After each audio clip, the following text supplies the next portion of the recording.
ছাত্র জনতার আন্দোলনে সিলেটে পুলিশের গুলিতে নিহতের ঘটনায় এবার সরাসরি আদালতের তোপের মুখে পড়েছেন সিলেটের জেলা প্রশাসক মোহাম্মদ সারোয়ার আলম। ৪ আগস্ট সিলেটের গোলাপগঞ্জে আন্দোলনের সময় কার নির্দেশে পুলিশ গুলি চালিয়েছিল তা জানতে চেয়েছিল তদন্ত আদালত। গুলির আদেশ কোনো এক নির্বাহী ম্যাজিস্ট্রেট দিয়েছিল বলা হলেও এখন অভিযোগ উঠেছে সেই ম্যাজিস্ট্রেটের পরিচয় ও প্রয়োজনীয় নথিপত্র দিতে ডিসি অফিস থেকে টালবাহানা করা হচ্ছে।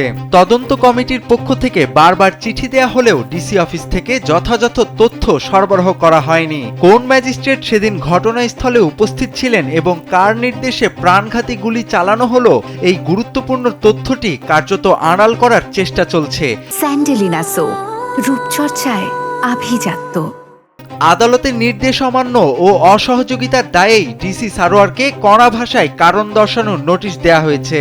আদালত স্পষ্টভাবে জানিয়েছে, নির্দিষ্ট সময়ের মধ্যে সন্তোষজনক জবাব না পেলে আইন অনুযায়ী ডিসি সারোয়ারের বিরুদ্ধে কঠোর ব্যবস্থা নেওয়া হবে।